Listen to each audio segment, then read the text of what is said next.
Hello everyone, art desk तक for you में आप सबका स्वागत है। मेरा नाम है रेणुका और मैं जेजे में पढ़ने वाली अप्लाइड आर्ट की फाइनल ईयर की स्टूडेंट हूँ। तो आज के इस वीडियो का टॉपिक है मेमोरी ड्राइंग। तो जनरली मेमोरी ड्राइंग मतलब सबको लगता है कि उसमें ह्यूमन फिगर्स निकालने होते हैं। इसके लिए मोस्टली सब लोग फिगर ड्राइंग की ही प्रैक्टिस करते हैं, लेकिन ऐसा नहीं होता है।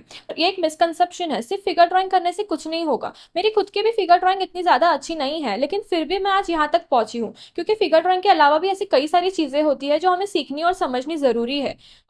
तो मैंने वो सारी प्रैक्टिसेस की थी, तो उस सारी प्रैक्टिसेस का जो भी ओवरऑल इम्पैक्ट आया था, ऑल टुगेदर जो उसकी आउटपुट था, उसके वजह से मैं आज यहाँ तक पहुँच पाई हूँ। इसके लिए मैं ये वीडियो में आपको स्टेप बाय स्टेप सब बताऊंगी कि आपको कौन सी छोटी छोटी प्रैक्टिसेस करनी चाहिए ताकि आप मेमोरी ड्राइंग को एक अच्छे से निकाल पाओ। मेमोरी ड्राइंग को किस तरह से सोचा जाता है, ये सारी चीज़ें मैं इस वीडियो में कवर करूंगी। तो मैं चाहती हूँ कि आप इस वीडियो को एंड तक देखें। और इस वीडियो में आपको जितने भी मेरे ड्राइंग्स दिखेंगे वो सारे मेरे प्रैक्टिस वर्क्स होंगे, क्योंकि मैं आपको बाकी लोगों की तरह अच्छे अच्छे ड्राइंग्स नहीं दिखाना चाहती, क्योंकि वो तो आपको गूगल पे या पिंटरेस्ट पे भी देखने मिल जाएंगे। इसके लिए मैं चाहती हूँ कि मैं आपको अपने प्रैक्टिस वर्क शेयर करूँ ताकि आपको भी पता चले कि आपको किस तरह के प्रैक्टिसेस करने चाहिए। इसके लिए मैं चाहती हूँ कि आप इस वीडियो को एंड तक देखें ताकि आप कोई भी स्टेप मिस ना करें। तो चलिए शुरू करते हैं आज के इस वीडियो को।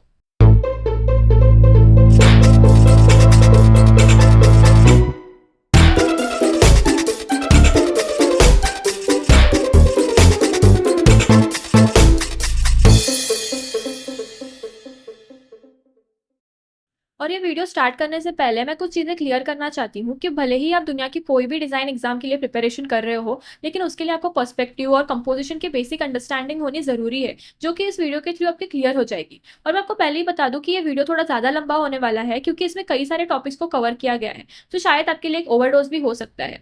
क्योंकि मैं भी हेल्पलेस हूँ, क्योंकि अगर इस वीडियो को दो पार्ट में डिवाइड किया तो इसकी कंटिन्यूटी ब्रेक हो जाएगी। इसके लिए मैं आपको सजेस्ट कर सकती हूँ कि आप इस वीडियो के बीच में ब्रेक लो और पार्ट बाय पार्ट इस वीडियो को देखो। इसके लिए चैनल को सब्सक्राइब करके रखो, या फिर आप चाहिए तो इस वीडियो को वॉच लेटर में भी ऐड करके रख सकते हो।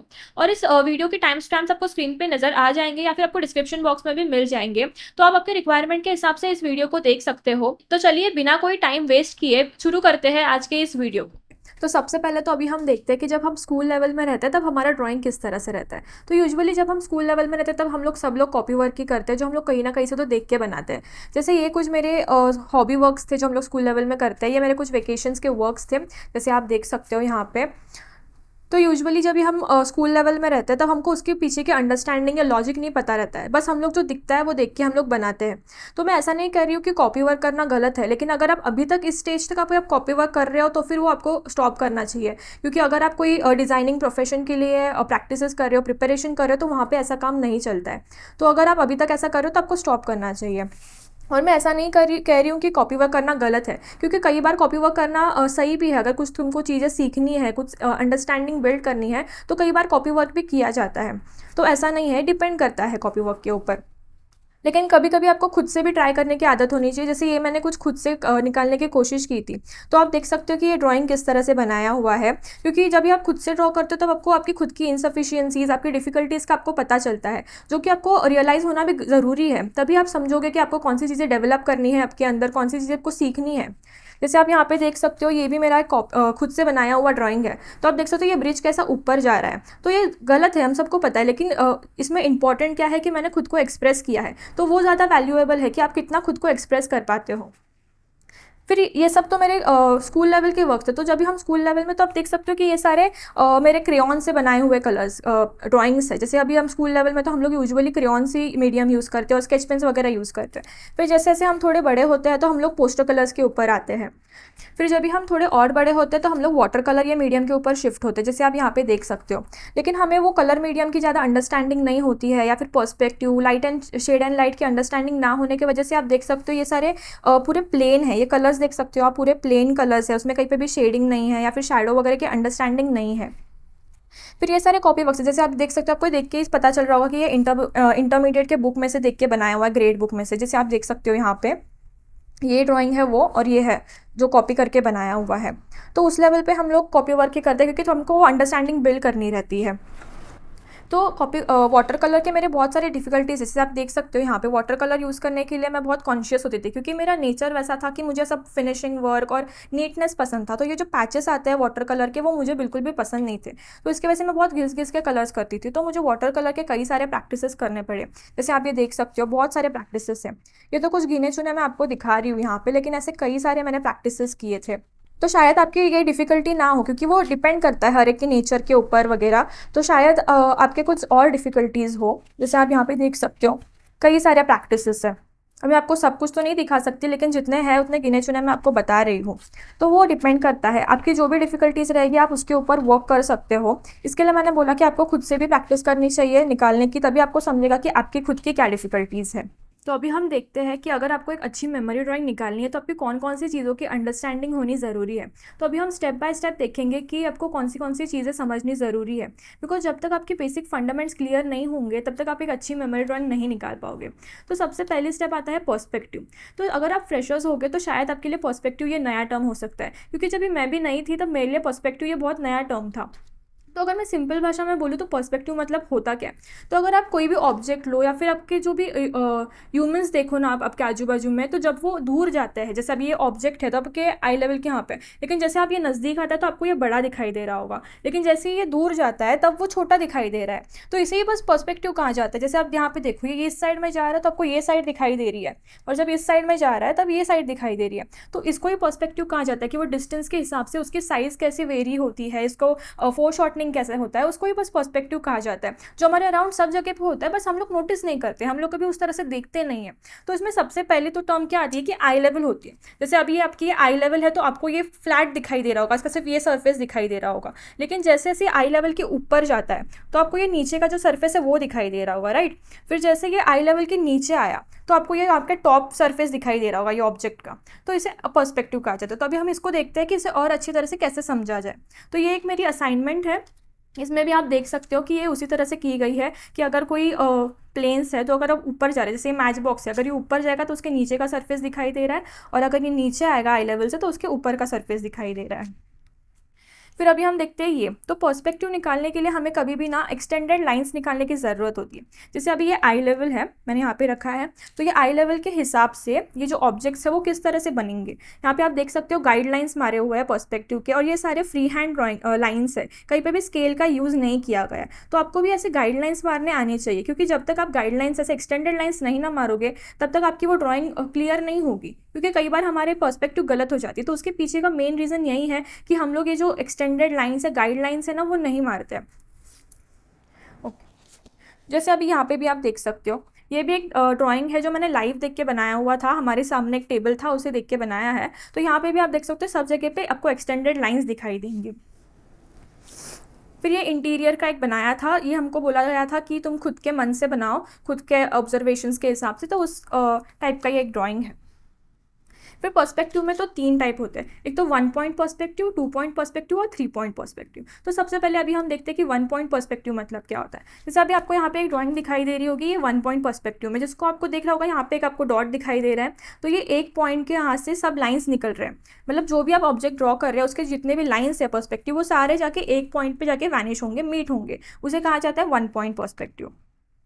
जैसे आप ये देख सकते हो, तो हम लोग यूजुअली क्या गलती करते हैं, या फिर हमारी हैबिट क्या होती है कि हम लोग ये जो वैनिशिंग पॉइंट है ना वहाँ तक हम लोग ड्रॉ करते हैं एकदम हॉरिजॉन तक।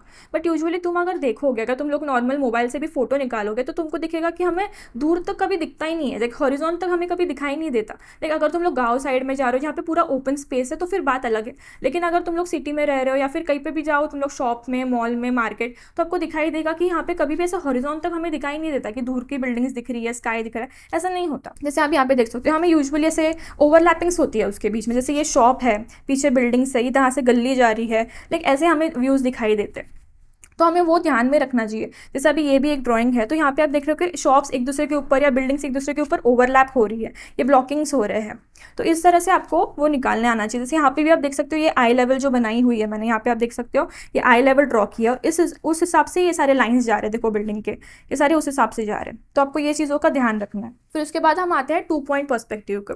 तो 2 पॉइंट पर्सपेक्टिव मतलब क्या होता है, जैसे 1 पॉइंट में क्या था कि एक ही पॉइंट में सारे लाइन्स वैनिश हो रहे थे, वैसे ही 2 पॉइंट पर्सपेक्टिव में आप देख सकते हो यहाँ पे 2 पॉइंट्स होते हैं, एक जो मतलब जो बुक के अंदर नहीं होते, वो बहुत दूर होते हैं। तो वो लाइन्स क्या होता है, यहाँ पे आप देख सकते हो ये यहाँ पे एक पॉइंट है जो बुक के बाहर जा रहा है, बट ये लाइन के हिसाब से ही देख सकते हो आप, सारे एक्सटेंडेड लाइन जो मारे गए हैं वो उस पॉइंट पे ही जाके मीट होंगे। या फिर ये नीचे के भी आप देख सकते हो, ये सारे एक पॉइंट पे है, वहाँ पे जाके मीट हो रहे हैं। या फिर इस साइड का भी आप देखोगे तो आपको समझेगा कि ये सारे एक ही पॉइंट पे जाके मीट होने वाले लाइन्स है। ओके, तो मैं आपको बार बार बोल रही हूँ कि आपको एक्सटेंडेड लाइंस मारने की ज़रूरत है, तब तक आपका ड्राइंग नहीं सुधरेगा, क्योंकि जब तक आप एक्सटेंडेड लाइंस नहीं मारोगे ना, आपके मिस्टेक्स आपको आइडेंटिफाई नहीं होंगे और वो क्लियर भी नहीं होंगे। फिर आते हैं हम 3 पॉइंट पर्सपेक्टिव के ऊपर। तो जैसे ये 3 पॉइंट पर्सपेक्टिव का एक एग्जाम्पल है, ये थोड़ा डायनामिक होता है 3 पॉइंट पर्सपेक्टिव दिखने में। जैसे अगर मैं आपको एग्जाम्पल दूँ, तो अगर आप नीचे खड़े हो बिल्डिंग पे और आप ऊपर एक बड़ी बिल्डिंग है, उसको अगर आप देख रहे हो तो आपको दिखाई दे रही है कि वो बिल्डिंग बहुत नैरो हो रही है, ऊपर ऊपर जैसे ऊपर जा रही है वैसे वो नैरो होती जा रही है। या फिर आप टेरेस से अगर देख रहे हो नीचे रोड पे, तो आपको दिखाई देगा कि सब बहुत छोटा छोटा दिखाई दे रहा है, नैरो हो रहा है, बस उसे ही 3 पॉइंट पर्सपेक्टिव कहा जाता है। जैसे ये भी एक एग्जाम्पल है, अगर आप रेलवे स्टेशन पे जाओ तो आपको दिखाई दे रहा होगा, ये कोई अगर स्टेयर है बड़ा, तो वहाँ पे आपको दिख रहा होगा कि जैसे जैसे वो ऊपर जा रहा है वो नैरो होते जाता है। और ये आई लेवल जो मैंने आपको बताई, तो वो आई लेवल के हिसाब से आप देख सकते हो यहाँ पे ये जो उसका ऊपर का पोर्शन है वो दिख रहा है जैसे आई लेवल के नीचे है इसके लिए। लेकिन जैसे जैसे वो ऊपर जा रहा है, हमें आई लेवल के ऊपर जा रहा है, हमें उसका वो ऊपर का पोर्शन नहीं दिखाई दे रहा है। जैसे आप यहाँ पे देख सकते हो, यहाँ पे भी आई लेवल कंसीडर की है और इस हिसाब से वो बनाया गया है। 3 पॉइंट पर्सपेक्टिव में जनरली अगर तुम नाटा या एनआईडी जैसे कोई एग्जाम के लिए प्रिपरेशन कर रहे हो ना, तो वहाँ पे वो लोग बोलते हैं कि हमें फिश आई व्यू या फिर एंट आई व्यू के हिसाब से ड्राइंग बनाना है, तो वहाँ पे 3 पॉइंट पर्सपेक्टिव यूज़ होता है। लेकिन ये वैसा नहीं है, एंट व्यू में तो बहुत हैवी पर्सपेक्टिव यूज़ होता है, लेकिन ये कुछ उसी टाइप का एक एग्जाम्पल है कि अगर 3 पॉइंट में बोला है तो हमें कैसे निकालना है। तो आपको पता होना चाहिए कि आपको कब कौन सा पर्सपेक्टिव यूज़ करना है।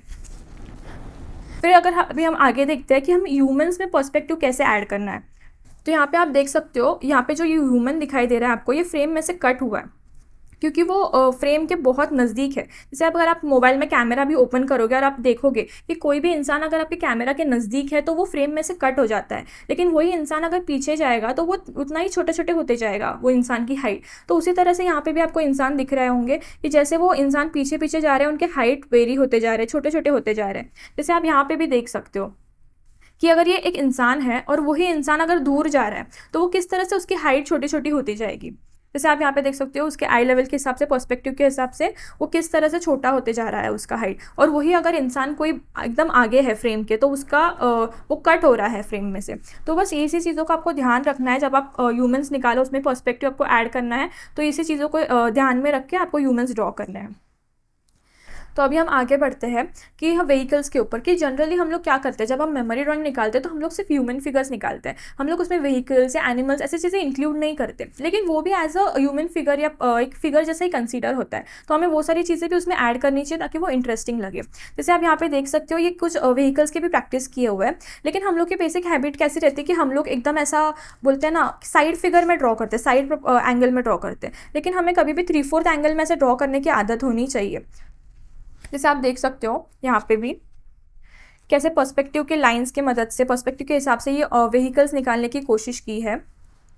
तो इसके लिए आपको मिनिमम 2 पॉइंट पर्सपेक्टिव आना ही चाहिए, क्योंकि 2 पॉइंट पर्सपेक्टिव बहुत कॉमन है और वो हर जगह पे अप्लाई होता है। अगर आप कोई भी ऑब्जेक्ट निकाले तो आपको 2 पॉइंट पर्सपेक्टिव आना ही चाहिए। जैसे आप यहाँ पे भी देख सकते हो, ये व्हीकल्स में भी आप देख सकते हो गाइडलाइंस का यूज़ किया और उस हिसाब से व्हीकल्स बनाए। और पर्सपेक्टिव ये बहुत बड़ा टर्म है, तो इस वीडियो में कंप्लीट मतलब पूरा नहीं मैं बता पाऊंगी, लेकिन अगर आपको पर्सपेक्टिव के लिए डिटेल वीडियो चाहिए तो आप हमें कमेंट सेक्शन में ज़रूर बता सकते हो। और पर्सपेक्टिव ये आपको ऑब्जेक्ट ड्राइंग में भी यूज़ होगा, ये पर्सपेक्टिव ये टर्म। तो अगर आपको ऑब्जेक्ट ड्राइंग का हमारा वीडियो देखना है तो आपको आई बटन यहाँ पे मिल जाएगा, या फिर डिस्क्रिप्शन बॉक्स में भी आपको उसकी लिंक मिल जाएगी। और हमें एनिमल्स निकालने की भी आदत होनी चाहिए, क्योंकि यूजुअली हम लोग क्या करते हैं कि हमें एनिमल्स निकालना बहुत डिफिकल्ट जाता है, इसके लिए हम लोग अपने मेमोरी ड्राइंग में एनिमल्स ऐड ही नहीं करते। लेकिन ऐसा नहीं करना चाहिए, आपको एनिमल्स निकालने की भी अलग अलग प्रैक्टिस, सेपरेट प्रैक्टिसेस करनी चाहिए और उसे भी इंक्लूड करना चाहिए, क्योंकि उससे एक अलग इफेक्ट मिलता है और वो भी एक ह्यूमन फिगर जैसे ही कंसीडर होते हैं। अगर आप सोचोगे हम लोग एनिमल्स की प्रैक्टिस नहीं करते, लेकिन सोचो अगर कभी एग्जाम में एनिमल्स के ऊपर कोई टॉपिक आया, जैसे अगर तुमको आया कि जू बनाना है, जू का कोई टॉपिक आया जो कि पहले कुछ सालों पहले आके गया था सीईटी के एग्जाम में, तो तुम तब क्या करोगे? इसके लिए तुम्हें एनिमल्स की भी प्रैक्टिसेस करनी आनी चाहिए। जैसे अभी ये ड्राइंग देख सकते हो, यहाँ पे टूरिस्ट का ये टॉपिक था कि टूरिस्ट प्लेस निकालना है। तो जैसे तुम देख सकते हो कि जब हम टूरिस्ट प्लेसेस पे विजिट करते हैं तो यहाँ पे आपको यूजुअली मंकीज़ दिखाई देते हैं, तो आपको ऐसे मंकीज़ या एनिमल्स ड्रॉ करने की आदत होनी चाहिए, ताकि उनको जो भी एग्जामिनर हो उनको वो समझे कि आप आपके ऑब्जर्वेशंस कितने अपने ड्राइंग में डाल पा रहे हो। इसकी वजह से आपको एनिमल्स निकालने चाहिए। अब भले ही आपको अच्छे से नहीं आता हो, लेकिन एटलीस्ट आप उसमें एक्सप्रेस करो, आप उसमें प्लेस तो करो, तो वो ज़्यादा इंपॉर्टेंट है, उसकी ज़्यादा वैल्यू है। तो अभी हम आगे बढ़ते हैं। तो नेक्स्ट स्टेप है ब्लॉकिंग। तो ब्लॉकिंग मतलब क्या? अगर मैं सिंपल भाषा में बोलूँ तो ब्लॉकिंग मतलब होते हैं बॉक्सेस, कि आपको बॉक्सेस ड्रॉ करने आने चाहिए।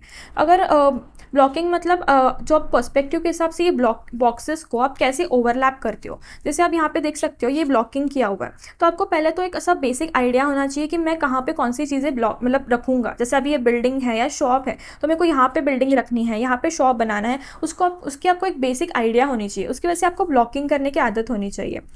क्योंकि कई बार क्या होता है कि हम लोग एकदम डिटेल वर्क कर लेते हैं, फिर वो गलत हो जाता है, फिर हमें वो इरेज करने के लिए भी मतलब जान पे आ जाता है। इसके लिए आपको पहले से ही पहले ब्लॉकिंग करनी है, फिर उसके बाद आप भले ही उसको फिर बिल्डिंग का शेप दे दो या फिर बस्ट का शेप दे दो या फिर कबर्ड का शेप दे दो, कुछ भी दे सकते हो आप। जैसे आप यहाँ पे भी देख सकते हो, यहाँ पे ब्लॉकिंग की मदद से ही ये बनाया हुआ है। इसको पहले ब्लॉकिंग किया है, फिर जाके उसे ये शॉप का मतलब शॉप जैसा डेवलप किया है। यहाँ पे बिल्डिंग जैसा आप दिख रहे होगे वैसा डेवलप किया है, लेकिन आपको पहले ब्लॉकिंग करने की आदत होनी चाहिए। उसके बाद आप यहाँ पे भी देख सकते हो कि पहले इसे रफली ड्रॉ किया है। जैसे आप यहाँ पे देख सकते हो ये एक कॉरिडोर का व्यू लिया हुआ था, तो ये फर्स्ट स्टेप था जिसमें मैंने सिर्फ रफली ड्रॉ किया है कि कहाँ पे क्या आएगा। फिर उसके बाद जब हम आगे देखते हो, यहाँ पे देख सकते हो थोड़े थोड़े डिटेल्स ऐड किए हुए हैं कि पर्सपेक्टिव के हिसाब से वो स्टेयर्स कैसे जाएंगे, आई लेवल के हिसाब से उसका कैसे होगा। फिर उसके बाद यहाँ पे आप देख सकते हो कि उसे डिटेल ड्रॉ किया हुआ है कि मतलब ताकि वो गलत ना हो। इसकी वजह से फिर बाद में उसको पेंसिल लेके डार्क करके प्रॉपर फिनिश किया हुआ है। तो आपको भी इसी तरह से ब्लॉकिंग करने की आदत डालनी चाहिए। फिर आप उसके लिए अलग अलग प्रैक्टिसेस कर सकते हो। कभी इंडोर का व्यू ले सकते हो, कभी आउटडोर व्यू ले सकते हो, या फिर कभी कुछ ऐसे कॉम्प्लेक्स व्यूज़ भी ले सकते हो। जैसे यहाँ पे आप देख सकते हो ये शॉपिंग मॉल के अंदर का व्यू है। तो आपको ऐसे अलग अलग प्रैक्टिसेस करने चाहिए ताकि आपको ब्लॉकिंग की अंडरस्टैंडिंग हो। और मैं आपको जितने भी ये प्रैक्टिसेस दिखा रही हूँ ना, वो आपको सब सेपरेट सेपरेट प्रैक्टिसेस करने हैं। आपको ऐसा नहीं कि पूरा मेमोरी ड्राइंग कंप्लीट करने के पीछे भागना है। आपको ये सारे बेसिक्स जो भी फंडामेंटल्स में सिखा रही हूँ उसके ऊपर सेपरेट सेपरेट प्रैक्टिस करके वो क्लियर करते फिर आगे आगे बढ़ना है। तो अभी नेक्स्ट स्टेप है कंपोजिशन। तो कंपोजिशन मतलब क्या कि हमको एक रफ प्लानिंग, रफ लेआउट करना है कि मैं कहाँ पे कौन सी चीज़ दिखाऊंगा। जैसे अभी हम लोग ने ब्लॉकिंग देखा कि ब्लॉकिंग में हम लोग क्या करते हैं कि रफ बॉक्सेस ड्रॉ करते हैं, वैसे ही अभी कंपोजिशन में तो आपको ब्लॉकिंग, पर्सपेक्टिव और ये सबका मिक्स करके आपको एक कंपोजिशन बनाना है। तो सिंपल में हम लोग बोले तो कंपोजिशन मतलब पोजीशनिंग, कि मैं कहाँ पे कौन सा पोजीशन करूँगा, फिगर्स को कैसे कहाँ पे पोजीशंस करूँगा। जैसे आप यहाँ पे भी देख सकते हो, यहाँ पे आपको पीछे कुछ सिलेंड्रिकल स्ट्रक्चर्स दिखाई दे रहे होंगे, उसके बारे में मैं आपको आगे जाके बताती हूँ। लेकिन यहाँ पे क्या होता है कि रूल ऑफ थर्ड करके एक प्रिंसिपल होता है जो मैं आपको बताती हूँ। तो जैसे आप अपने मोबाइल में कैमरा भी ओपन करके देखोगे तो आपको वहाँ पे ग्रिड लाइंस दिखाई देंगी, जैसे 2 हॉरिजॉन्टल और 2 वर्टिकल लाइंस होती है, तो उसे ही रूल ऑफ थर्ड की लाइंस कहा जाता है। तो ये जो लाइंस इंटरसेक्ट होती है, जैसे ये कुछ इंटरसेक्टिंग पॉइंट जो उसके मिलते हैं, ये गोल्डन पॉइंट हमको कहा जाता है। तो ये गोल्डन पॉइंट्स के हिसाब से आपको वो जो इंपॉर्टेंट आपका जो भी ऑब्जेक्ट या एलिमेंट होगा उसको वहाँ पे प्लेस करना है। जैसे ये जो 1/3 पार्ट है और ये 2/3 पार्ट है, उस तरह से वो डिवाइड होता है। जैसे अभी मेरा मेन फोकस इस वाले फिगर पे है, तो इसको मैंने ये वाले पोर्शन पे रखा है, ये 1/3 पार्ट पे रखा है। जैसे आप ये देख सकते हो ये 2 इंटरसेक्टिंग पॉइंट्स है, वहाँ पे वो एलिमेंट है। तो हम लोग कई बार क्या गलती करते हैं या फिर हमें अवॉइड क्या करना चाहिए कि हमारे जो भी इंपॉर्टेंट फोकसिंग एलिमेंट है वो कभी भी ऐसे सेंटर पे नहीं होना चाहिए। सेंटर पे अवॉइड करो तुम प्लेस करना, कभी भी ये कॉर्नर पे या ये कॉर्नर पे, लाइक 1/3 के हिसाब से आपको वो प्लेस करना आना चाहिए। जैसे यहाँ पे भी आप देख सकते हो कि यहाँ पे भी एक बेसिक कंपोजिशन किया है, जो यहाँ पे डिटेलिंग आपको कहीं पे भी नजर नहीं आएगी, सिर्फ रफ प्लानिंग किया कि मैंने कहाँ पे कौन सी चीज़ें दिखानी है वैसी। और कई बार हम लोग क्या करते हैं कि हमारे जो भी फिगर्स होते हैं ना वो सारे एक ही लेवल पे होते हैं। जैसे आप ये देख सकते हो सारे फिगर्स का जो लेवल है वो एक है, तो आपको ये चीज़ अवॉइड करनी है। आपको वो जो लेवल्स है ना, हाइट जो होती है या फिर लेवल होती है, वो आपको थोड़ी ऊपर नीचे करनी आनी चाहिए। जैसे अभी आप देख सकते हो यहाँ पे ये वाला जो फिगर है वो इस लैडर पे चढ़ा हुआ है, तो इसकी जो भी लाइन है, लाइक लेवल है, वो थोड़ी ऊपर है।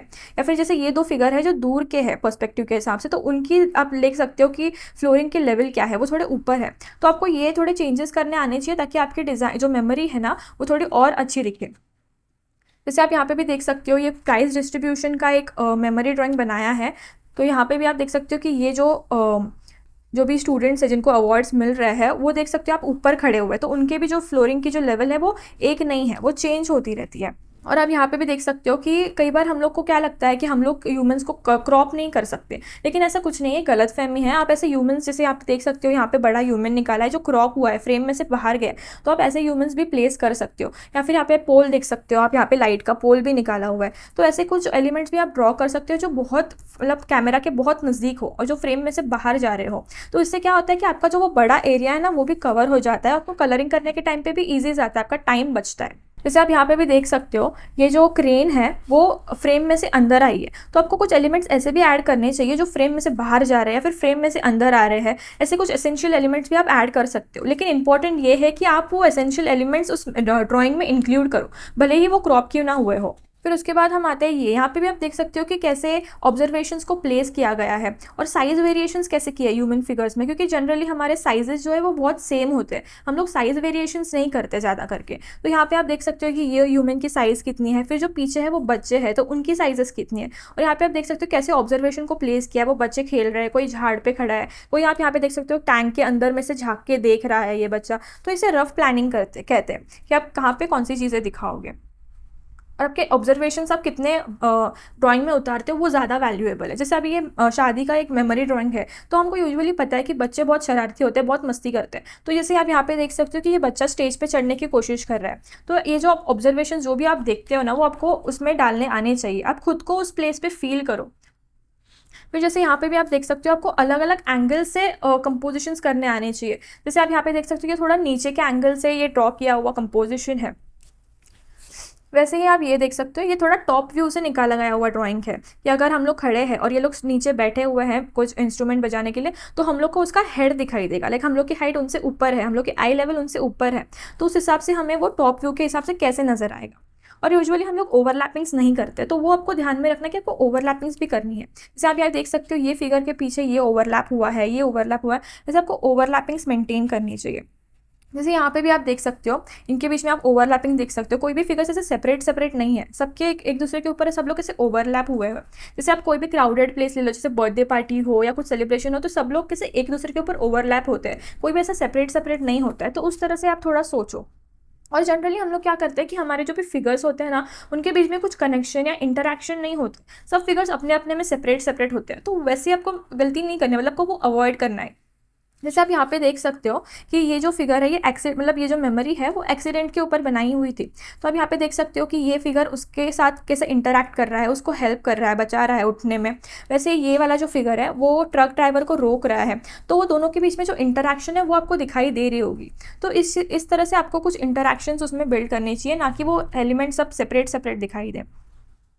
फिर उसके बाद हम आगे बढ़ते हैं। जैसे आपको ये मेमोरी ड्राइंग दिखाई दे रही होगी, ये एक सफाई कामगार या फिर जो भी क्लीनिंग करने के लिए आते हैं उसके ऊपर बनाई है, तो आपको अलग अलग तरीके से सोचना आना चाहिए। जैसे आप ये देख सकते हो ज़रूरी नहीं कि आपको अगर सफाई कामगार का ये टॉपिक दिया है तो आप रास्ते पे ही क्लीनिंग करने वाले कुछ लोग दिखाओ, आप कुछ अलग तरीके से भी सोच सकते हो। जैसे अभी ये शॉपिंग मॉल का व्यू दिखाया है कि शॉपिंग मॉल में भी तो क्लीन करने वाले होते हैं ना, तो तुम उस तरह से भी सोच सकते हो। या फिर कुछ कोई गटर साफ कर रहा है या फिर कोई बड़ी मूर्ति है, स्कल्पचर है, तो उसके ऊपर वो चढ़ के उसे साफ कर रहा है, ऐसे तुम अलग अलग तरीके से भी सोच सकते हो। उसकी वजह से क्या होता है कि उसका एक इन्वायरमेंट, उसका एक फील होता है ना, वो पूरा कंप्लीटली चेंज हो जाता है। तो आपको कुछ इस तरह से भी सोचने चाहिए, आपके जो भी ऑब्जर्वेशन है वो सारे उसमें डालने चाहिए। और सिर्फ सोच इंपॉर्टेंट नहीं है, अभी तक आपने जो भी सीखा पर्सपेक्टिव, कंपोजिशन, ब्लॉकिंग, वो सारी चीज़ों को मिला के ये बनता है ये मेमोरी ड्राइंग। तो अभी हम आगे बढ़ते हैं। तो नेक्स्ट आता है कि आपको आपके ऑब्जर्वेशंस डेवलप करने हैं, तो आप वो कैसे करोगे? तो आपको लाइव स्केचिंग करने की आदत होनी चाहिए। उसकी वजह से क्या होता है कि आपके जो ऑब्जर्वेशंस है वो इम्प्रूव होते हैं। तो आप देख सकते हो ये मैंने लाइव बनाया हुआ स्केच है। जैसे आप देख सकते हो कि यहाँ का ही है, वो पीछे आपको दिखाई दे रहा होगा, बस ये जो स्टैंड है वो यहाँ का वहाँ पे था और उस टाइम पे मैंने ये बनाया हुआ था लाइव स्केच। जैसे आप यहाँ पे भी देख सकते हो ये भी मैंने लाइव देख के बनाया था। हमारे यहाँ पे एक आर्टिस्ट आते थे जिनका सब ऑयल पेंट में वो पेंटिंग्स करते थे, तो उनका सारा सामान ऐसे टेबल पे फैला हुआ था, तो वो ही देख के हम लोग ने मैंने लाइव बनाया था। और यहाँ पे देख सकते हो आप जानबूझ के बॉल पेन यूज़ किया हुआ है, क्योंकि हमारी यूजुअली क्या आदत होती है कि हम लोग इरेजर बहुत ज़्यादा यूज़ करते हैं, तो इसकी वजह से वो इरेजर का जो हमारी साइकोलॉजी होती है कि इरेजर यूज़ करना है, उसको हटाने के लिए, हमको एक कॉन्फिडेंस आने के लिए, बोल्डली ड्रॉइंग करने के लिए यहाँ पे जानबूझ के बॉल पेन का यूज़ किया हुआ है। और इरेजर काम भी आता है एज अ टूल, क्योंकि हम लोग जैसे आपको वो ऑब्जेक्ट ड्राइंग का मेरा वीडियो है उसमें आपको पता चल जाएगा कि इरेजर को किस तरह से यूज़ किया जाता है एक अच्छा टेक्सचर देने के लिए या फिर अच्छे से यूज़ करने के लिए। फिर उसके बाद हम आगे बढ़ते हैं। ये कुछ आपको ड्राइंग्स दिखाई दे रही होंगी, ये हमको क्या करते थे कि स्क्रीन पे जो पिक्चर्स है ना वो प्ले करते थे हम लोग स्लाइड शो पे, जो उसको 5-5 मिनट्स का टाइम लगाया हुआ होता था और वो 5-5 मिनट में चेंज होते रहते थे। तो ये कुछ इस तरह के ड्राइंग्स है जैसे 5-5 मिनट में देख के बनाया गया था। जैसे आप यहाँ पे देख सकते हो, यहाँ पे सिर्फ रफ कंपोजिशन किया है, प्लानिंग की है, जो भी हम लोग ने अभी तक सीखा पर्सपेक्टिव वगैरह वो सारी चीज़ें यहाँ पे अप्लाई की है। जैसे आप यहाँ पे देख सकते हो ये कुछ रेफरेंस देख के, मतलब सामने हमारे जो इमेजेस थे वो प्ले हो रहे थे और उसे देख के हमें बस रफ बनाना था कि वो रफ देख के तुमको आइडिया आया कि वो एक्चुअल में इमेज है करके कौन सी। तो उसमें आप देख सकते हो पर्सपेक्टिव का नॉलेज, कंपोजिशन, ये सारे प्लेस किए हुए हैं और उस तरह से ये बनाया गया था। जैसे आप यहाँ पे भी देख सकते हो कि ये जो मार्केट में वो बैठी है फ्रूट्स बेचने के लिए, तो जैसे ये वाला ऑब्जेक्ट है फ्रूट्स का, वो कैमरा के सामने है, इसके लिए ये इधर का साइज़ ज़्यादा बड़ा है। वैसे आप यहाँ पे भी देख सकते हो कि यहाँ पे ये दो लेडीज़ का इंटरेक्शन दिखाया हुआ है, तो उनके हिसाब से उसके साइज़ वेरिएशंस कैसे होंगे वो दिखाया हुआ है। जैसे यहाँ पे आप देख सकते हो, यहाँ पे कुछ व्हीकल्स है, तो उस हिसाब से वो ह्यूमन फिगर्स की हाइट कितनी होगी, उनका जो अगर व्हीकल्स पीछे जा रहे हैं, दूर जा रहे हैं, तो उनकी साइजेस कितनी छोटी होंगी, वो सारी चीज़ों को यहाँ पे देख सकते हो आपने इम्प्लीमेंट किया हुआ है। तो वैसे ही आप भी अब कुछ फ़ोटोज़ निकाल सकते हो गूगल से, या फिर खुद से भी क्लिक कर सकते हो और स्क्रीन पे प्ले करो और उसमें टाइमिंग लगाओ 5-5 मिनट या 10-10 मिनट का, और उसे देख के आप ड्रॉ करने की कोशिश करो ताकि आपको कंपोजिशनल सेंस आपका बिल्ड हो। उसके बाद हम आगे आते हैं। जैसे अभी ये आप देख सकते हो कुछ लाइव स्केचिंग किए हुए थे मैंने, जो हमारे सर थे वो सामने आके बैठे थे। वैसे ही आप भी कोई भी मॉडल आपके घर के कोई भी लाइक कज़न्स हो, बहन भाई हो, मतलब मम्मी पापा हो, किसी को भी आप बिठा सकते हो सामने 10-10 मिनट के लिए, और उनके आप ऐसे स्केचिंग्स कर सकते हो, लाइव स्केचेस। जैसे ये भी कुछ किए थे, वो मैडम थी वो बैठती थी, तो उनके ये लाइव स्केचेस किए हुए थे। और ये लाइव स्केचेस आपको आगे जाके भी काम में आएंगे। जैसे अब अगर आप आर्ट स्कूल में जा रहे हो तो आपको वहाँ पे स्टूडियो करके एक सब्जेक्ट होता है, तो वहाँ पे आपको ये लाइव स्केचिंग हेल्पफुल होगा। जैसे आप ये देख सकते हो, ये मेरे कुछ आर्ट स्कूल के स्केचिंग्स हैं। आप देख सकते हो किस तरह से वो इम्प्रूव हुए हैं। जितना आप लाइव स्केचिंग करोगे उतना आपका हाथ बैठेगा और उतने ही वो इम्प्रूव होंगे। कई लोगों को लाइव स्केचिंग करने की आदत होती है, तो अगर आपको आदत है तो वो अच्छी बात है, लेकिन अगर आपको नहीं है तो आपको बिल्ड करनी चाहिए। जैसे आप ये देख सकते हो बहुत सारे प्रैक्टिसेस हैं। जैसे ये हमारे कॉलेज के कैंपस का कुछ निकाला हुआ था, वहाँ का लाइव ड्राइंग है, जैसे आप ये देख सकते हो। ये क्या हमारे कॉलेज के यहाँ का है। तो आपको ऐसे ही लाइव स्केचिंग करने की आदत होनी चाहिए, ताकि और आप जब भी कहीं पे बाहर जाओ, जैसे आप कहीं पे घूमने जा रहे हो शॉपिंग मॉल पे वगैरह, तो आपको क्या करना चाहिए कि आपको पिक्चर्स क्लिक करनी चाहिए, क्योंकि आजकल मोबाइल तो सबके पास है। लेकिन खुद की इमेजेस नहीं, लेकिन आपके सराउंडिंग में जो भी आपको दिखाई दे रहा है उसके आपको पिक्चर्स क्लिक करनी चाहिए, ताकि उससे क्या होता है कि आपको जो कंपोजिशनल सेंस है ना वो इंप्रूव हो गया, आपको ऑब्जर्वेशंस बिल्ड होंगे, तो आपको वो नॉलेज आएगी। उसकी वजह से आप जब भी बाहर जाओ आपके ऑब्जर्वेशंस बिल्ड करो, इमेजेस क्लिक करो बाहर के। तो अभी हम आगे बढ़ते हैं। तो नेक्स्ट स्टेप है कि हमें ह्यूमन फिगर्स निकालने आने चाहिए। तो ह्यूमन फिगर्स को किस तरह से निकालना चाहिए, तो उसके लिए तो सबसे पहले आपको ह्यूमन फिगर्स के पीछे की उसके 3D वॉल्यूम, उसके स्ट्रक्चर की अंडरस्टैंडिंग होनी बहुत ज़रूरी है। जैसे आप यहाँ पे देख सकते हो कि यहाँ पे ह्यूमन फिगर्स को किस तरह से बॉक्सेस और उसके जो सिलेंडर्स है उसकी मदद से बनाया गया है, ताकि हमें उसकी अंडरस्टैंडिंग हो कि जब ह्यूमन फिगर अगर बेंड हो तो वो कहाँ से बेंड हो, कौन से अगर ट्विस्ट हो रहा है तो वो कहाँ से ट्विस्ट हो, उसके जो वो बॉडी प्रपोर्शंस है ना वो समझ में आने चाहिए। इसके लिए तुमको ऐसे कुछ प्रैक्टिसेस करने चाहिए उसके वॉल्यूम अंडरस्टैंड करने के लिए। तो सबसे पहले तो आप देख के भी कर सकते हो। जैसे आप यहाँ पे देख सकते हो, ये जो ड्राइंग है वो मैगजीन में एक आया था, फुटबॉल का समथिंग इमेज था, तो उसको देख के फिर मैंने उसको ब्लॉकिंग में कन्वर्ट करके कैसे निकाला जा सकता है वैसे निकाला है। तो आप भी पहले स्टार्टिंग में कुछ नेट से इमेजेस लेके या फिर कुछ भी आपके न्यूज़पेपर्स वगैरह में जो भी आते हैं उसको देख के आप उसे कन्वर्ट करके ऐसे ब्लॉकिंग्स में भी बनाने की ट्राई करो। फिर उसके बाद अब आपको लग रहा है कि अभी मेरे को समझ में आ गया है कि ब्लॉकिंग्स कैसे करने हैं, सिलेंडर्स कैसे बनाने हैं, तो आप खुद से भी इमेजिन करके ट्राई करो। जैसे आप यहाँ पे देख सकते हो कि पहले आप ऐसी कोशिश करो कि सिर्फ स्टिक्स की मदद से आप ऐसे फिगर्स को बनाओ, उसके बाद फिर आप उसमें वॉल्यूम ऐड कर सकते हो, जैसे यहाँ पे मैंने किया हुआ है। फिर उसके बाद यहाँ पे भी आप देख सकते हो ये फिगर्स को किस तरह से मन से देख मतलब सोच के बनाया हुआ है कि अगर वो इस पोजीशन में है तो उसके सिलेंड्रिकल्स, उसमें जो वो बॉल्स है वो किस तरह से होंगे। तो आपको भी कुछ इस तरह से सोचना आना चाहिए। फिर उसके बाद तो हमें उसमें फ्लो, एक रिदम ऐड करना है कि लाइन ऑफ एक्शन तुम्हें उसके अंदर ऐड करनी है। जैसे आप ये देख सकते हो ये फिगर में और ये फिगर में कितना डिफरेंस आपको दिखाई दे रहा होगा, क्योंकि इस फिगर में लाइन ऑफ एक्शन नहीं है, मिसिंग है। वही आप यहाँ पे देखोगे तो यहाँ पे आपको एक रिदम दिखाई दे रहा होगा कि उसका जो एक फ्लो है वो दिखाई दे रहा होगा। तो वो जो आपको लाइन ऑफ एक्शन है वो उसमें ऐड करनी है, ताकि वो उसमें एक और मतलब और एक्सप्रेशंस बिल्ड हो और एनर्जी आए कि एक फ्लो दिखाई दे आपको। जैसे आप यहाँ पे भी देख सकते हो, वो अगर एक डांस कर रही है तो उसमें आप एक रिदम दिखाई देगा कि वो किस तरह से उसकी एक्शन हुई है। तो आपको इस तरह से भी सोचना चाहिए। और आप जब भी ड्रॉ करते हो तब आपको दिखाई दे रहा होगा कि यहाँ पे ब्लू कलर का भी पेन यूज़ किया हुआ है, रेड कलर का भी पेन यूज़ किया है। तो कई बार कैसा होता है कि हम लोग ड्रॉ करते हैं तो कुछ मिस्टेक्स होती है, तो आपको क्या करना है कि अलग कलर का पेन या अलग कलर की कलर पेंसिल लेके उसके ऊपर आप करेक्शंस कर सकते हो। जैसे आपको यहाँ पे दिखाई दे रहा होगा रेड कलर में जो भी लिखाया हुआ है वो फाइनल है। उसी तरह से आपको आगे हम लोग देखते हैं कि आपको फेसेस के ऊपर भी कुछ प्रैक्टिसेस करनी चाहिए, क्योंकि यूजुअली हम लोग के सारे फेसेस आप देखोगे तो सब सेम ही होते हैं, उसमें वेरिएशंस नहीं होती। जैसे कोई एजेड है, कोई छोटा बच्चा है, कोई अडल्ट है, आपको उसमें वेरिएशंस दिखाने आने चाहिए। जैसे आप यहाँ पे भी देख सकते हो कैसे वेरिएशंस है कि किसी के सर पे वो बाल नहीं है, किसी की मूछें बड़ी है तो किसी की बियर्ड है, कोई बहुत एजेड है तो उसकी वजह से फेस के ऊपर रिंकल्स आए हैं, किसी ने चश्मा पहना है। तो ऐसा कुछ एक्सेसरीज भी ऐड कर सकते हो, किसी चश्मा पहना है, हेडफोन्स पहने हुए हैं, तो आप ऐसे कुछ चीज़ें उसमें ऐड करो ताकि आपके जो फेसेस है उसमें वेरिएशंस आए। कुछ एसेंशियल एलिमेंट्स भी आप उसमें ऐड कर सकते हो। फिर उसके बाद हम आगे देखते हैं। जैसे आप यहाँ पे देख सकते हो, यहाँ पे फेसेस की भी 3D वॉल्यूम को अंडरस्टैंड किया है, क्योंकि जब तक आपको वो 3D वॉल्यूम उसके स्ट्रक्चर की अंडरस्टैंडिंग नहीं होगी तब तक आप उसमें लाइटिंग का प्ले भी नहीं कर पाओगे, कलरिंग भी नहीं कर पाओगे उस हिसाब से। जैसे आप यहाँ पे देख सकते हो, अगर लाइटिंग यहाँ से गिरी है तो कहाँ पे उसकी शैडो आएगी वो दिखाया हुआ है। जैसे यहाँ पे भी आप देख सकते हो, अगर लाइटिंग की डायरेक्शन इस तरफ से है तो ये वाला पोर्शन जो है वो डार्क हो गया है, कहाँ पे उसकी शैडो आएगी, वो सारी चीज़ें यहाँ पे दिखाने की कोशिश की है। जैसे आपको यहाँ पे भी देख के समझ में आ रहा होगा कि अगर ये वाली लाइट डायरेक्शन है, यहाँ से लाइट आ रही है तो उस हिसाब से यहाँ पे उसकी डेप्थ है, यहाँ पे उसकी शैडो गिर रही है ये वाले एंगल में।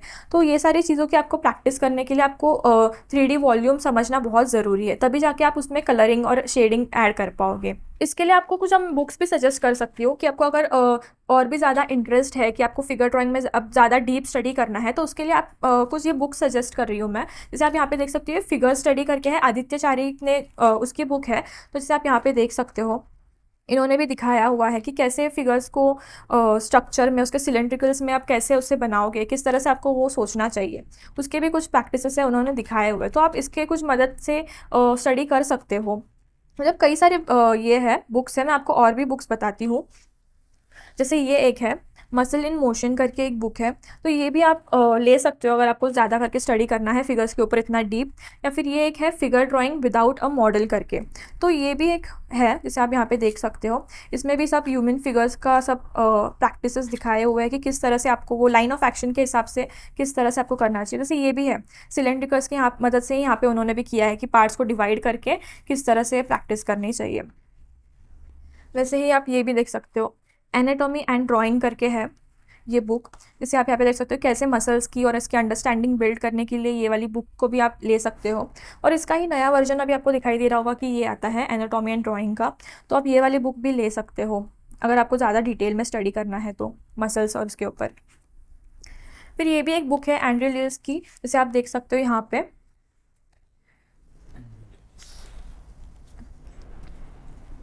उसके कुछ प्रैक्टिसेस है कि कैसे फिगर्स को स्टडी किया जाता है। और फिर ये भी एक बुक है जो एकदम ही 20 रुपीज़ की आती है, अगर आप चाहो तो ये भी आप ले सकते हो। उसमें आपको दिखेगा एकदम सिंपल फिगर्स को किस तरह से निकाला गया है। जैसे मैंने आपको बोला कि स्टिक फिगर्स को आपको निकालना चाहिए, जैसे ये आपको दिखाई दे रहे होंगे कि ऐसे स्टिक फिगर्स ड्रॉ किया स्टिक के मदद से। तो ये ऐसे कई सारे बुक्स हैं, आपको इसके नाम सारे डिस्क्रिप्शन बॉक्स में भी मिल जाएंगे, आप वहाँ से भी चेकआउट कर सकते हो। तो अभी हम आगे बढ़ते हैं, तो नेक्स्ट स्टेप है कलरिंग टेक्निक। तो अभी हमने ये तो देख लिया कि कंपोजिशन कैसे करना है, ह्यूमन फिगर्स को कैसे ड्रॉ करना है, तो अभी हम देखते हैं उन फिगर्स को कलर कैसे करना है। जैसे आप यहाँ पे देख सकते हो, तो आपको स्टार्टिंग में क्या करना है कि कलरिंग पे डायरेक्टली नहीं जाना है, आपको ग्रे टोन में करना है, ग्रे स्केल्स में करना है। जैसे आप यहाँ पे देख सकते हो 3 टोन का यूज़ किया हुआ है। आपको सिर्फ इतना देखना है कि अगर लाइट इस डायरेक्शन से आ रही है तो कहाँ पे लाइट टोन आएगा, कहाँ पे डार्क टोन आएगा, कहाँ पे डेप्थ आएगी, ये चीज़ों का आपको सिर्फ अंडरस्टैंडिंग है, आपको बस वो सारी चीज़ें यहाँ पे प्लेस करनी है।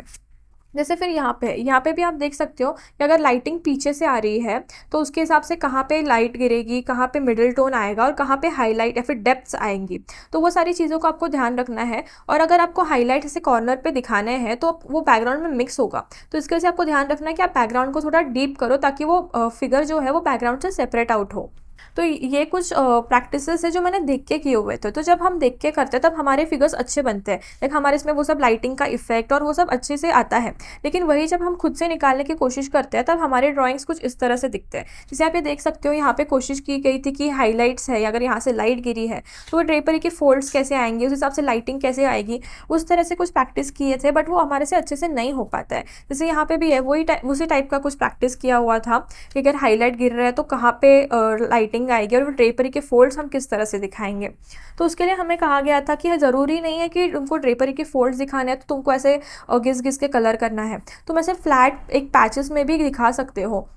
और हमें क्या करना है कि हमें वॉयलेट कलर का यूज़ करना है। यूजुअली हम लोग क्या करते हैं, ब्लैक कलर वगैरह मिक्स करते हैं डेप्थ दिखाने के लिए, तो हमें वैसा नहीं करना है, हमें वॉयलेट कलर का यूज़ करना है। क्योंकि वॉयलेट कलर ना, कोई भी कलर में अगर तुम ऐड करो या फिर ओवरलैप करो वॉयलेट कलर का ये टोन, तो वो अपने आप उसका एक डीपर वर्जन में कन्वर्ट होता है, तो वो एकदम से लाइफ लाइक फील देता है। इसकी वजह से तुमको वॉयलेट कलर यूज़ करना चाहिए। जैसे आप यहाँ पे देख सकते हो, यहाँ पे भी वॉयलेट कलर यूज़ करके कुछ प्रैक्टिस किए थे कि अगर फेस के ऊपर हाईलाइट यहाँ से आ रही है तो डेप्थ है, और रिफ्लेक्ट टोन में जो वॉयलेट कलर यूज़ किया है तो वो किस तरह से आएगा, कहाँ कहाँ पे गिरेगा, उसके कुछ प्रैक्टिसेस किए थे। तो आपको भी कुछ इस तरह से वॉयलेट कलर का यूज़ करके उसकी प्रैक्टिसेस करनी चाहिए।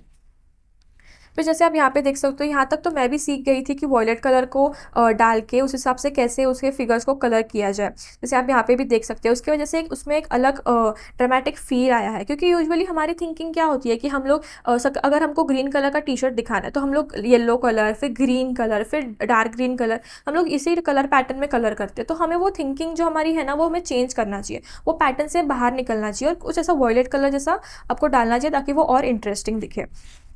जैसे अभी आप मेले में वगैरह जाते हो तो आपको दिखेंगे कि वहाँ पे बहुत सारे लाइट्स रहते हैं, अलग अलग शॉप्स की अलग अलग लाइटिंग्स आपके ऊपर गिरती रहती है। जैसे आप यहाँ पे भी देख सकते हो, मैंने कुछ एक्सपेरिमेंट किया था ट्राई करने के लिए कि अगर ये मेले में अगर एक कैंडी शॉप है तो वहाँ से जो पिंक लाइट आ रही है तो उस हिसाब से वो पिंक लाइटिंग उसके ऊपर कहाँ कहाँ पे गिरेगी, उसके कुछ प्रैक्टिस किए हुए थे।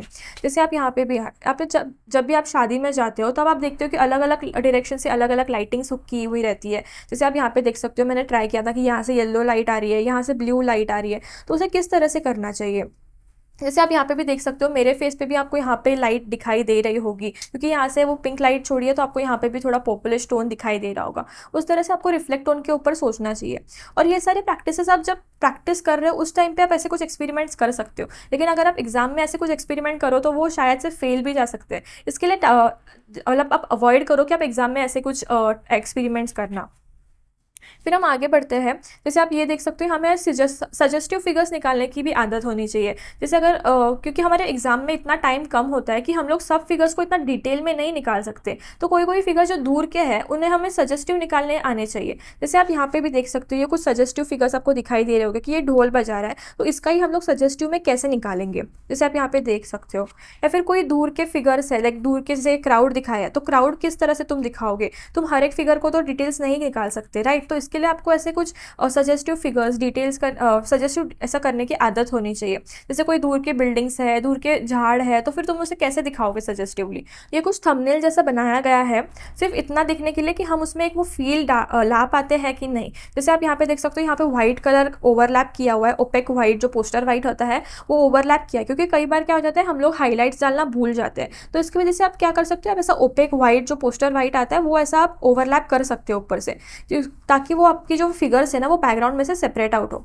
वही आप यहाँ पे देख सकते हो, यहाँ पे व्हाइट कलर नहीं किया हुआ है तो इसकी वजह से वो सेपरेट आउट नहीं हो रहे, वो बैकग्राउंड में मिक्स हो रहे हैं। लेकिन वही पे आप यहाँ पे देखोगे तो आपको दिखेगा कि वो कितना अच्छे से वो कॉन्ट्रास्ट मैनेज हो रहा है, कितने अच्छे से वो सेपरेट आउट हो रहे हैं फिगर्स। फिर यहाँ पे भी आप देख सकते हो, यहाँ पे भी कैसे व्हाइट कलर का यूज़ किया है, ओवरलैप किया है व्हाइट कलर। जैसे ये पानी के ऊपर है, या फिर यहाँ पे उसके सर के ऊपर जहाँ पे हाईलाइट्स आ रही है, वहाँ पे हम लोग ने कैसे व्हाइट पोस्टर व्हाइट यूज़ करके ओवरलैपिंग्स करके, लाइक हम लोग को पहले तो हमको पेपर व्हाइट छोड़ना आना चाहिए। जैसे आप यहाँ पे देख सकते हो, यहाँ पे पेपर व्हाइट वगैरह छोड़ा है हाईलाइट्स दिखाने के लिए, लेकिन कई बार क्या होता है हम लोग भूल जाते हैं, फिर कलर करते करते वो पेपर व्हाइट खत्म हो जाता है। तो इसकी वजह से तभी आप ऐसा ओपेक कलर यूज़ कर सकते हो पेपर व्हाइट, अगर नहीं छोड़ पाए तो, वरना आपको मोस्टली पेपर वाइट छोड़ने की ही आदत होनी चाहिए। तो अभी नेक्स्ट स्टेप है टाइम मैनेजमेंट। तो अभी हम देखते हैं कि ड्राइंग को टाइम के अंदर कंप्लीट कैसे किया जाए, क्योंकि आपका ड्राइंग कितना भी अच्छा क्यों ना हो, लेकिन अगर आप उसे टाइम के अंदर कंप्लीट नहीं कर पाए फिर उसका कोई मतलब नहीं है। इसके लिए अभी हम देखते हैं कि हम उसे टाइम के अंदर कैसे कंप्लीट किया जा सकता है। जैसे मैं CET के लिए बैठी थी, तो हमें मेमोरी ड्राइंग के लिए 1 hour 30 minutes मिलता था। तो उस हिसाब से हमारी स्ट्रैटेजी थी कि हमको स्टार्टिंग के 15 to 20 मिनट्स के अंदर कंपोजिशन पूरा बैठा के उसे आउटलाइन करना था, डबल पेंसिल से वो पूरा कंप्लीट करना था स्टार्टिंग के 10 to 20 मिनट्स के अंदर। जैसे आप यहाँ पे देख सकते हो, ये कुछ मेरे ड्राइंग्स है जिसमें सिर्फ हम लोग ने कंपोजिशन किया हुआ है और सिर्फ आउटलाइन किया हुआ है। तो स्टार्टिंग में अभी हम लोग ने जो भी सीखा उसके जब आप प्रैक्टिसेस करोगे तब वो आपको टाइम लगा के प्रैक्टिसेस नहीं करना है, तभी आपको फोकस करना है कि आप वो बेसिक फंडामेंट्स को कैसे लर्न करो, कैसे अंडरस्टैंड करो, उसके ऊपर आपको ज़्यादा फोकस करना है, आपके लर्निंग प्रोसेस के ऊपर। और फिर जब आपको लगे कि आपको कॉन्फिडेंस आया कि मेरे को अभी प्रॉपरली आ रहा है समझ में, या फिर मेरी एग्जाम अभी 2 हफ्ते पे आई है, तो आप 2 वीक पहले आप टाइम लगा कर प्रैक्टिसेस स्टार्ट कर सकते हो। जैसे अभी ये कुछ ड्राइंग्स है, यहाँ पे आपको टाइम दिखाई दे रहा होगा, 1 hour 35 minutes यहाँ पे लिखा हुआ है, ये ड्राइंग को कंप्लीट करने के लिए 1 hour 35 minutes लगा है। तो आपको भी वैसे ही आपके जो भी जितना भी आपको टाइम लग रहा है ना, आप वो नीचे मेंशन करके रखो कि मेरे को ये ड्राइंग करने के लिए इतना इतना टाइम लगा करके। जैसे फिर अभी ये डिज़ाइन है, कभी कभी क्या होता है कि हम लोग को टाइम का प्रेशर इतना होता है और हम लोग टाइम के कॉन्शियस हो जाते हैं, फियर हो जाता है हम लोग को ही, उसकी वजह से कई बार हमारे ड्राइंग जो है ना वो फेल भी जा सकते हैं। जैसे आप ये देख सकते हो, ये ड्राइंग थोड़ा मेरा फेल गया था, यहाँ पे जो वॉयलेट कलर का यूज़ है ना वो बहुत ज़्यादा किया हुआ था, जैसे आपको देख के ही पता चल रहा होगा। तो कई बार ऐसे कुछ अटेम्प्ट फेल भी जा सकते हैं, इसके लिए आप पहले से ही ऐसे प्रैक्टिसेस करो ताकि आपको अगर कुछ फेल जाना भी हो तो वो प्रैक्टिसेस में जाए, फाइनल एग्जाम के टाइम पे ना जाए। जैसे ये भी कुछ प्रैक्टिसेस है, यहाँ पे भी आपको सब जगह पे टाइमिंग दिख रहा होगा, 1 hour 30 minutes लिखा है। तो हम लोग क्या करते थे कि जैसे ही टाइमिंग लगाते थे और जैसे ही 1 hour 30 minutes हुआ वैसे ही स्टॉप कर देते थे कलरिंग करना। अगर आप एक्स्ट्रा टाइम ले भी रहे हो ना तो वो नीचे वैसे मैंशन करके रखो कि हम लोग ने इतना इतना एक्स्ट्रा टाइम लिया हुआ है करके।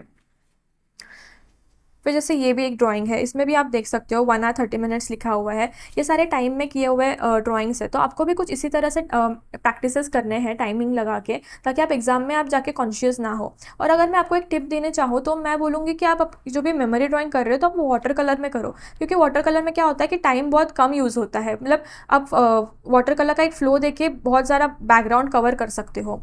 तो ये तो जो थे वो मैंने अपने एग्जाम के हिसाब से टाइम प्लानिंग की थी, लेकिन आप आपके एग्जाम के हिसाब से आपको जितना भी टाइम मिल रहा है एग्जाम में, आप उस हिसाब से आपकी टाइम प्लानिंग कर सकते हो, आपकी स्ट्रैटेजी बिल्ड कर सकते हो। तो अभी हम आगे बढ़ते हैं, ये मेरे कुछ कंप्लीटेड वर्क्स है। जैसे आप देख सकते हो कि अभी तक हम लोग ने जो भी सीखा, जैसे पर्सपेक्टिव, कंपोजिशन, ब्लॉकिंग, फिगर्स को कैसे बनाना चाहिए, उसको कलर कैसे करना चाहिए, ये जो भी हम लोग ने सीखा वो सब हम लोग ने कैसे इम्प्लीमेंट करके एक मेमोरी ड्राइंग को कंप्लीट किया, वो अभी हम देखते हैं। जैसे आप यहाँ पे देख सकते हो, यहाँ पे जो अभी हम लोग ने बोला था कि वॉयलेट कलर का यूज करना है, आप देख सकते हो यहाँ पे वॉयलेट कलर का यूज किया हुआ है शैडो डालने के लिए, डेप्थ डालने के लिए। और जैसे मैंने आपको बोला कि आपको डबल ई की पेंसिल यूज करनी है बॉर्डर दिखाने के लिए, तो कई बार लोगों को लगता है कि डबल ई की पेंसिल हम लोग यूज नहीं कर सकते बॉर्डर दिखाने के लिए, तो ऐसा कुछ नहीं है, आप बॉर्डर कर सकते हो। ये वो डबल ई की पेंसिल है, आपको यहाँ पे दिखाई दे रही होगी, ये स्टेडलर की डबल ई की पेंसिल है। तो इसका यूज़ करके आप कर सकते हो। अगर आप चाहो तो इसका ज़्यादा यूज़ कैसे करना है अच्छे से, उसके लिए आप हमारा ऑब्जेक्ट ड्राइंग का वीडियो देख सकते हो, जिसकी लिंक आपको डिस्क्रिप्शन बॉक्स में मिल जाएगी। फिर उसके बाद ये आता है, यहाँ पे भी आप देख सकते हो कि जो भी हम लोग ने पर्सपेक्टिव का नॉलेज सीखा, तो उसे पर्सपेक्टिव में कैसे अप्लाई किया है, 2 पॉइंट पर्सपेक्टिव वगैरह, 3 पॉइंट पर्सपेक्टिव, कितना नैरो होगा डिस्टेंस के हिसाब से, फोर शॉर्टन होगा, वो सारी चीज़ों की अंडरस्टैंडिंग आपको दिखाई दे रही होगी कैसे इसको इम्प्लीमेंट किया है। फिर जैसे कि ये है, यहाँ पे भी आप देख सकते हो कैसे एनिमल्स को इंक्लूड किया, जैसे मैंने बोला कि आपको एनिमल्स भी आपके मेमोरी ड्राइंग में इंक्लूड करने हैं, वैसे आप यहाँ पे देख सकते हो कि डॉग कैसे इंक्लूड किया हुआ है।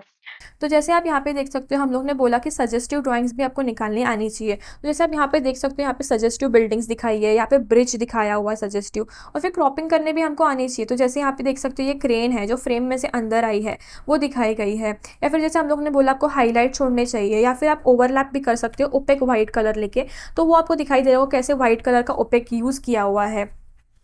फिर हम आगे देखते हैं, जैसे ये कुछ वर्कशॉप है जहाँ पे गणपति के वर्कशॉप्स वगैरह होते हैं, वहाँ का ये मेमोरी ड्राइंग है।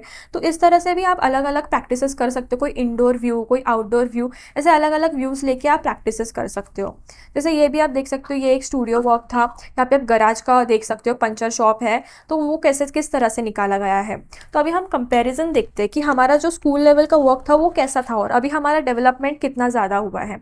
आप यहाँ पे देख सकते हो कि ये जो मेरा तो वो स्कूल लेवल का वर्क था, ये वाला जो मैंने खुद से बनाया था, और वही आप यहाँ पे देख सकते हो जब मैं इतना सब कुछ मेरे को बेसिक फंडामेंट्स की अंडरस्टैंडिंग आई, नॉलेज आई, तब मेरा ड्राइंग कितना हद तक इम्प्रूव हुआ है। तो आप ये जर्नी देख सकते हो यहाँ से यहाँ तक की। तो अगर आप ये सारे प्रैक्टिसेस करोगे जो मैंने आपको बताया है, तो आप भी ऐसे इंप्रूवमेंट या डेवलपमेंट्स देख सकते हो आपके ड्राइंग्स में भी। तो अभी आपको स्क्रीन पे जो मेमोरी ड्राइंग दिखाई दे रही है वो मेरी एग्जाम की मेमोरी ड्राइंग है जो मैंने सीईटी में की थी। तो उसकी आपको मार्कशीट भी नज़र आ रही होगी, उसके लिए मेरे को 32 मार्क्स मिले थे। तो आप देख सकते हो इतने सारे प्रैक्टिसेस करने के बावजूद भी मुझे 32 मार्क्स मिले। तो सोचो आपको कितनी ज़्यादा प्रैक्टिसेस करने की ज़रूरत है।